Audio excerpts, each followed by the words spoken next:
in the back, who I would also like to point out brought gluten-free cookies that are really good and don't taste gluten-free at all, so I want her recipe, is Catherine DeYoung.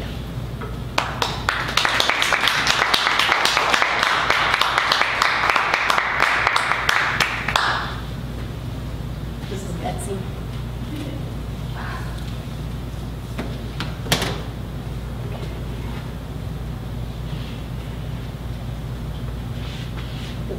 I've always been a nervous witness when I come and speak. It always takes me a minute to settle down. I would tell the district attorney to just keep vaudeering me until my nerves have settled, and then I'm brutal. Once I get into my stories, I destroy the defense attorneys, and juries are nodding with me because I love telling my stories and sharing my science. And that's why I wrote this book, partially because my husband is sick of hearing my stories for the 5,000th time. And I just really enjoy telling people what really happens behind the crime scenes. Put these down. My name's Catherine DeYoung, and even though in my book I never say where I worked, I'll tell you because I'll probably mention it anyway. I have 6 3/4 service years for the Los Angeles Police Department, Scientific Investigation Division, Latent Print Section. I work high-profile crimes and also South Central Los Angeles, Pinot by myself. I've been shot at 4 times, and I've been to over 6,000 crime scenes. You can hear I'm like, 4 quadruple homicides, 3 triple homicides, over 200 single and double homicides, and that leaves, what, 5,250 rapes, robberies, home invasions, burglaries, stolen vehicles, you name arson. I've been to a bunch of arson scenes. You name it, I've been there. And that's why I wanted to write down some of my stories. This is the first edition that has over 80 stories right now, how I got to wanting to do crime scenes, because I went to art school. And, and that's a big question. How do you go from going from Parsons to crime scenes? And it just was a gradual love, exploring the city, photographing what was going on. And I blame my father. He was a chemist out of UT, and we would travel around Texas, and we at the rest stops go in front of the vehicle and identify insect particulates. So it's his fault. I was 4 years old identifying insect particulates, so I blame my father. So it's kind of my introduction to who I am, why I did my book. It's not super gory, but there is stuff in there. There's maggots and blood and brains on the wall and your typical stuff that I dealt with 6 to 12 times every day. For me, no. Let's see if I can. So I'll start out. Typically, I'm just, as you can already tell, I don't follow the rules. I don't like to just read straight from my book because I'm a storyteller, but I do want to read you the same introduction I received, and then I'll just tell you some of my favorite stories and some that I picked specifically for this group, because there's a lot of writers here. So here was my introduction to the police department. If you choose to accept this position, you'll be exposed to, but not limited to, processing dead bodies and body parts, which may have communicable diseases. You'll be working alone at night in housing projects, going into drug manufacturing labs containing hazardous and unstable chemicals which may explode at any time. You'll be handling hazardous materials, narcotics, narcotic paraphernalia, firearms, and live ammunition, among any number of other dangerous situations that may come up at any time. We will provide you with body armor, but you may not carry any sort of weapon, not even pepper spray. Please sign and date here. 2001, the oral interview for the police department, latent print section. So, do you think you can handle working for a paramilitary organization? Little did they know, hidden away under my tailored black pinstripe suit, were multiple tattoos and 12 piercings, including my tongue, temporarily taken out for the interview. Only a few hours before, my long red hair, so neatly pulled back in a little bun, was actually bright passion purple. I think the question is, can the police department handle me? A few weeks after being hired, the supervisor approached me and inquires if I speak any additional languages. We received bilingual pay. A little extra money is always nice. But I answered, no, I swear in 6. And so it begins. So I was trying to figure out which stories would be good. Since this is a writing meetup with a few other people that decided to join us, I was thinking about a couple of questions that I seem to always get asked. The first one is, do I watch the television shows? Yes and no. I love the forensic shows, don't like CSI, NCIS, because they don't base it in real science. A lot of times they make it exciting for the TV show. They have a time frame. And we all know about the backlog and how it takes years and years and years for some cases to get completed. Unfortunately, some will go out of the statute of limitations before they finish getting processed, and it's a huge problem. We need law enforcement reform. That's a huge issue with me. CSI drove us crazy because they just made stuff up. My husband is a really talented furniture designer, and he was actually doing some concrete countertops for one of the writers at CSI. And so I was like, ooh, whoa, you go kick her in the kneecaps the next morning, do it for me. He told her. I was like, great. But she actually sent an apology back to me and said that she actually quit writing on the show because they weren't following real science and just make stuff up. Holding up a fingerprint, crossing over another fingerprint, oh, it's a match. Not gonna hold up in court. That is not real science. So that was funny. You know, I was appreciated her apologizing, and because that's a huge deal. We have actually lost cases due to the juries watching television and saying Robert Blake. We lost Robert Blake when we pulled the jury. We have tons of evidence showing that he killed his wife. And when we pulled the jury afterwards, they said, oh, well, we watched television, and LAPD did not do enough. And so that was my thought, was talking with writers, I wanted to kind of discuss how what you write really does influence, and what we see on TV has a huge impact. And that's definitely mentioned a lot in my book with my stories. Sorry, I lost my train of thought. So I will go ahead and tell a couple more stories kind of based off that, because I've been approached quite a few times from writers locally asking me to help read their stories to make sure that they have the technical build-up correct and the scene set correctly and whatnot. And that is such a huge thing. I love discussing with writers about that because it does influence and it's very impactful. And that's the story I'm going to share next. I'm not going to read it straight, I'm just going to tell you, because that's what I like to do, is just tell the stories. My book is written in my voice, it'll sound exactly the same. So it's a really nice spring day in Los Angeles. All the kids were on spring break, it was warm and sunny, a little breeze, and my first call I look at for the day is in Griffith Park. So it's like, oh, cool, going to the park. And so I pull up, and as I'm driving through the park, you can see all the kids playing, and the dogs, and the kites, and so much fun. It's a beautiful day. But I start driving past all of this, and up one of the little side roads. If you've ever seen the park, it's huge. So as I'm going further and further down into the park, it's getting more and more secluded, more and more quiet. And I pull up this little road and park in the lot, and there's one other car, another Crown Victoria, that the detective drove. So I park next to him, and I start walking up, because I can see him off in the distance at the picnic benches. So I walk up and greet him. On my call, I didn't have any names. The call is the little card, a request to come out to a crime scene. And I look on there, and it's attempt kidnapping. So I was like, oh. So I go up to greet him, and he starts telling me the story, and it's two girls on spring break, approximately 14 years old. They were hanging out in the park, enjoying the day, talking about boys, talking about school starting, new clothes that they'd been shopping. And so they're just hanging out, sitting on top of the bench, having a nice day, and a man walks up. He's like, hello, how you guys doing? Beautiful day. And they're like, oh yeah, you know, they're being nice, but they already had the creepy crawlies, little hairs on the back of your neck. Always listen to the little hairs on the back of your neck. They're always right. So they kind of chit-chat with him a little, hoping he'll wander away as quickly as he wandered up. Next thing you know, it was a knife. And their hearts stopped. And they're panicked, but luckily they stayed cool at the same time.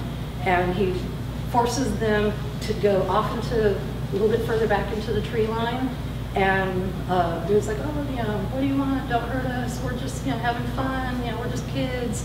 And he says, get undressed. And so they're just, oh, what do we do? What do we do? And so they kind of start stalling, and they're looking at him straight in the eye, trying to make contact with him.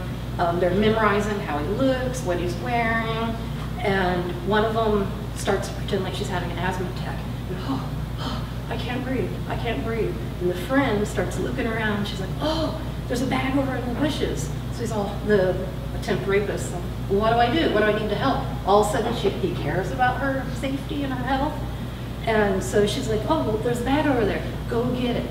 And we'll put it over her head because she's hyperventilating from her asthma. And I remember your look on your face. And so the guy's like, okay, and he runs over and he gets the bag and he brings it back and hands it to the girl. Well, she takes it like this, and she's holding it by the corners and just kind of sets it down. And says, oh, I'm feeling better now, thank you, I can breathe again. But she holds onto the bag and just kind of puts it down, holding it to the side. And so then it starts over again. Unzip your clothes, wearing little sweatshirts. You know, let's get to this. And so they start unzipping their little hoodies, and they're like, well, you don't want to rape us because we should warn you, we have HIV.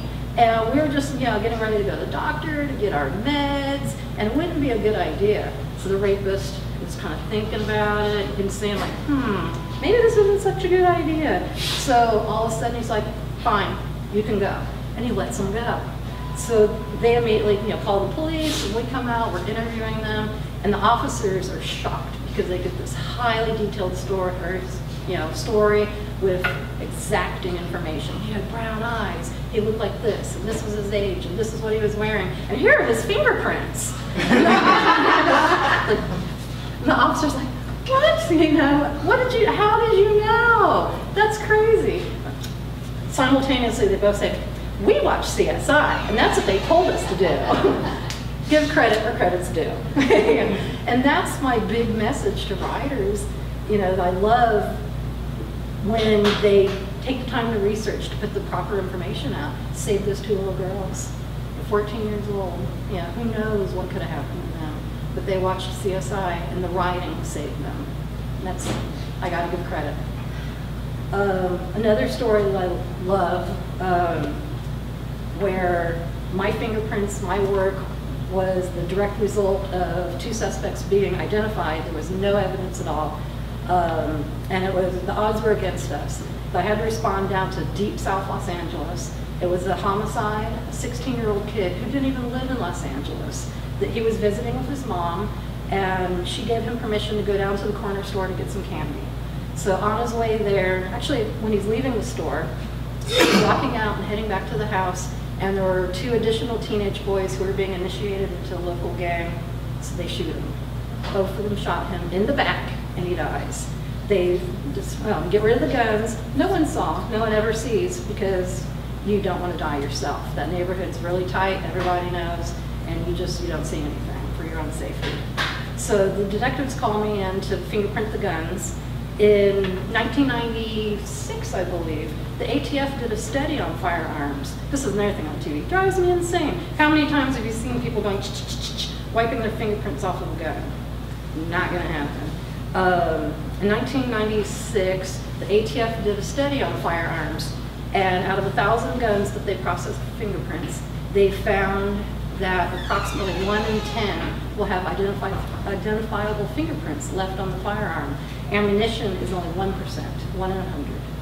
And so the detectives called me out and gave me these two firearms that were found in a bucket hidden in some bushes. No witnesses, but they got just a tip on the tip line saying that the guns were there. So we had the guns, and so the detective said, just throw powder on them. You know you won't get any fingerprints. And so I documented on my paperwork. The detective refuses to let me do proper procedure. So I wanted it booked to go up to the crime lab instead of me just coming down full Betsy and have them done with super glue. That's a cool trick. That you see on TV, it's a lot of fun, but don't breathe it in like CSI because you'll be dead. It's cyanotic. So I'm telling him, please book it, do fingerprints with super glue, fume it. It's a much better process. No, no, no. You know you're not going to find any fingerprints. Just throw some powder on it, and then we'll send it to firearms for them to test shoot it and run it through the computer. We just need you to finish your job. So I'm fine. Test it for fingerprints. Lo and behold, I found a fingerprint, one identifiable print on each gun. I was just like, You know, my heart starts beating really fast. So we get super excited. It's magic when we find prints. So I head back over to the detectives, and first thing I tell him is, you better buy a lottery ticket. And he's all, why? Because I got 2. And he faints. You know, it's like, okay, come back, come back. And so we do the little happy dance, and we're just so excited that I found the only evidence identifying these 2 murder suspects. Otherwise, nothing would have ever happened. 2 years later, this is actually the last time I ever had to testify in court, and it'll stick with me forever because it still makes me tear up a little telling the story. I had to go to court, and the DA calls me ahead of time and warns me, you're the only evidence. The defense attorney is going to try to discredit you. He is going to try to destroy you on the stand. Be prepared. Have all your studies, all your science, everything down to a T. Be prepared for a fight. And so I get there. He keeps me on the stand 45 minutes. That's unheard of for, you know, cross-questioning a witness. And the jury is cracking up. The more he challenges me, the more I'm getting kind of sassy because I'm settling in. You know, it's like, oh yeah, everything he attacks me on, I have a story. He attacked me about being an artist, but Indiana University had a study showing that artists actually, their brains interpret information differently than just the normal person. I hate to say normal person, but there is a little bit difference shown in CAT scans that artists actually do interpret information differently. So I shot him down on that because he's like, well, you don't have a science degree, you have an art degree. The fingerprints is half science, half art. So I shot him down, and the jury's laughing and nodding and agreeing with me. So finally he lets me go. He's like, okay, no more questions, because I'm just getting sassier and sassier. And so I finish, you know, all of my testimony. I go out. I'm waiting for the DA to come out because I actually have a little report card that he has to fill out on me, saying, you know, what I did, you know, what I did right, what I did wrong. And so I'm waiting in the hallway, and first the defense attorney comes out, and so I'm like, oh, hi. And he's like, hi. You know, it was sure. This is me speaking. You know, it was sure fun testifying with you. I hope we cross paths again. And he's just like, as he walks away, you know, I never want to see you again. You're way too overqualified. Yes, thank you. So that was a lot of fun.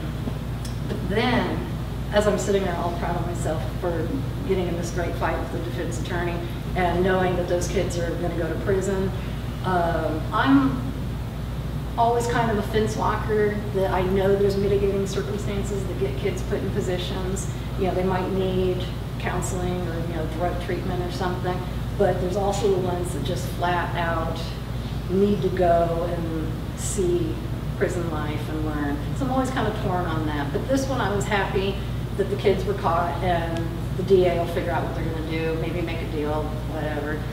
So I'm sitting there just kind of happy, waiting for the DA, and the mother walks out. During my testimony, I had a 10-print card with her son's coroner print, so coroner palm print on it. And so I see her coming, I slide the card back in my folder, because I don't want her looking at that. And she walks up to me and shakes my hand. She's kind of teary-eyed and thanks me for finding the evidence and helping, you know, catch the kids that murdered her son.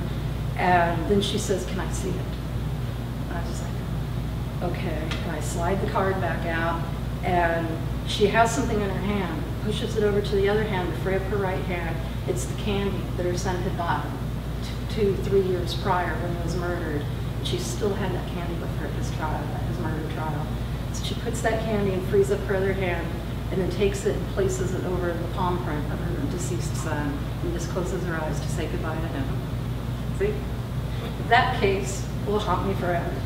It was my favorite case because I knew I helped.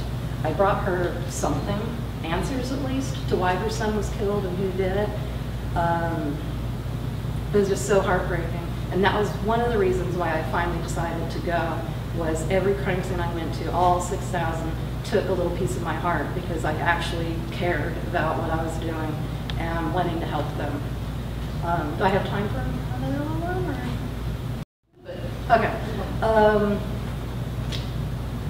A fun one, back to CSI. I walk up to a crime scene. This one's in Venice Beach, and I'm thinking, oh no, Venice Beach, not the boardwalk. I had a previous crime scene right on the boardwalk in Venice Beach. So here I am trying to process the windows. If you've ever been there, you know there's performers everywhere, crowds. So here I am in black BDUs and lab coat at the beach. So I stick out like a sore thumb, and I'm processing the window. Next thing you know, there's this whole crowd around me, and they're watching. And so, yeah, process the window, pull out my tape, and pull the fingerprint off. Ooh, taking my picture. So it's become part of the show. I'm now one of the performers on the beach. And so that's kind of cool. I'm always, loving telling the stories and showing people how to do fingerprints, because it's magic. What we do is magic. And it's so great, because it's magic that's actually helping people. So then when I finally get to my location for this new crime scene, it's a residential burglary, and luckily it's in a neighborhood and not on the boardwalk, because I just wanted to process my scene. So I knock on the door and the lady answers, and she's not the homeowner, she's just the girlfriend, and she says, oh, well, I'm gonna help you. And I see this little bump on the side of her leg. She's probably 7 or 8 years old and hiding from me, peeking around, a little bump. And the girlfriend explains, oh, this is Kathy from the police department. Burst into tears. Oh, she's terrified. It's like, no, I'm from the crime lab. We do magic and catch bad people. Do you want to be my special helper? Crime lab? So all of a sudden we are best friends. And so I usually start at the point of entry. I went around to the side of the house and I'm processing the window. All of a sudden, up pops her little face, and she's watching me, and she yells through the window, my daddy has a brush like that. I'm like, oh, that's nice. Don't know, And so I come back in, I'm going around the house, come help me. And, oh, my daddy has a kit like that. Okay. Next thing you know, the girlfriend overhears, because this keeps going on and on. My daddy has a brush like that. My daddy knows how to do that. So the girlfriend keeps, as she's overhearing it, she's telling him, no, your daddy's isn't real. No, your daddy's only pretending. And I thought, how odd is that? What a strange thing. That's a felony to pretend to be, law enforcement. So finally at the door, it happens one more time. No, your daddy's isn't real. So she laughs and says, I guess I better explain. Her daddy was one of the actors on CSI. So I was just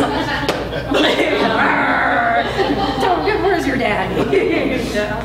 But it was cool, it made it all better for her. That was one of my favorite things to do, was, you're gonna be my special assistant, and explain to the kids the science. And then I always get the tricky question, why do guys do this? Why do the bad guys do this? And it's like, let's sit down a minute, and you try to explain to kids about, possibilities. And it's like, okay, we'll go talk to your parents now. That's a better conversation with them. That was another thing I loved about the job. And that's what my book is about, is just telling all these stories, these crazy things that happened, and how I tried to make a difference. And I love what I did, and meeting all the people. And every once in a while you run into someone you've testified against out in the wild. My husband and I were at a hamburger stand, and while I'm placing my order, he already placed his order, I'm placing my order, and the guys, I'm getting crazy vibes. Again, those little hairs in the back of your neck, always listen to them. I'm getting crazy bad vibe from this guy. So I'm fumbling around, it's like, oh, here's my money, thanks, and we get our stuff and go. And then Michael, my husband, says, that guy was giving me weird looks. I know, that was creepy, huh? And we didn't think anything more after that. So then when I go back, he calls my number, so I go back to pick up my food, and he said, and it's the weekend, I'm off duty, so I'm wearing a little red kilt, and my combat boots, and skull sweater, and looking more normal, not being used in a lab coat, and so there's no way they would have known. But he says, if you would have said you were LAPD, we would have given you half off your order. And I was like, there's no way, he didn't know. So I was like, well, were you a victim of a crime? Do I know you? Do you work at a tow yard? No, none of those. And we're not talking about this anymore. Like, oh, I should throw my food away. It's just an odd thing, that, to run into one of your people that you've probably testified against out in the wild, That was one reason why we decided to move back to Texas. I'm from here, but I remember every location I've ever been to, all 6,000 crime scenes. When we were out to dinner once, I was like, oh yeah, a lady jumped off that building across the street. And you just don't need those memories. And so this is kind of my exorcism, to get it out and share. I'm trying to think what else would be a good story. I love giving the police officers a hard time. It's good for them. There was this officer, I thought he was internal affairs. Every day I saw him in the elevator. I'd be coming back in and he'd be going upstairs to the floor that no one had access to. The chief of police was there, all the assistant chiefs, terminal affairs. It was the shishi-poo-poo floor. And I guess we did have access, but we didn't want to go there. And I'd see this guy every day, so I figured he was an internal affairs detective. And I'd be in the elevator first, and so when I'd see the doors open, I'd start hitting the button, close, close, close, close. Sorry, we're closed. And it'd start to close on, and I'd stop it and tease him, come on in. And he'd say, oh, what'd you do today? Tell me about your crime scenes. So I'd start telling him all these crazy stories. Rah, and I did this, and I did that. Well, one day, some other officers got in too, and they saw him, and they were just like, good morning, sir. Good morning, sir. And they turned invisible in the back of the elevator. I was like, okay. And started on him, telling him all these crazy stories, and they're just like cutting their eyes at me, giving me major side eye, and like, and so I was watching, keep giving them a hard time. I do this every day. One day we had a tactical alert, probably a bomb threat or something, that everybody was in full uniform. And so there he is at the elevator, and I looked down, because I started on him as usual, giving him a hard time, telling him crazy stories, and I looked down, assistant chief of police. And I was like, oh, well now he gets double from now on. And he's actually the chief of police now, so I have to go look him up and say, remember me? In fact, the chief of police here, I've only been back 6 years, and Chief Acevedo already calls me trouble. It's like, do you know Chief Bratton? You know, it's funny how they all talk. One time there were some detectives Friday night. They love calling us 5 minutes before we're trying to go home, 11 p.m. on a Friday. It's like, dude, I gotta go home. I got plans. And there was a narco unit down in South Central calling us up. We have some drugs we need you to process. So I went ahead and volunteered to go down there because all the good stuff happens late at night anyway. And so I walk into the narco unit, and they hand me 6 kilos of cocaine. Boom. So I'm like, before I could catch myself, it's like, okay, well, it's now midnight, it's Friday, see ya. And I start walking towards the door, and I hear one of the detectives, oh, what do we do? Like I was going to steal his cocaine. But that was always fun to be able to bust their chops a little. The same detective had me come down and process a kilo of heroin once. And he said, you know, if you get fingerprints on that, you'll have to fly to Colombia. I'm like, no prints, sorry. We actually had partners go down to Colombia once to testify on a case. And their version of the FBI picked them up at the airport, took them in Escalades, armored, to the hotel, stood guard at the hotel door all night just to make sure they lived long enough to testify. So now we always joke, no fingerprints, because we don't want to go to Colombia to testify. But this detective calls a couple weeks later, and he has me go down right before I'm trying to go home. This time it's a kilo of heroin. And so I managed to get a little smudge, nothing good, because just the way they handle it and wrap it. It's duct tape, which typically the duct tape you should use in chemical processing, not just do for fingerprints, but they just wanted it printed real quick so they could send it to be tested. So a couple of weeks later, I'm in police headquarters. It's really quiet, and everybody's doing their work, doing the comparisons, and the phone rings, so I grab it, and he says, oh, hey, remember me? I'm like, oh yeah, that's the detective I did heroin with last week. Crickets, you know, and they're like, oh, because everybody heard my voice, my Texas voice, everybody heard. And so I had just quite a reputation. I'm a blabbermouth.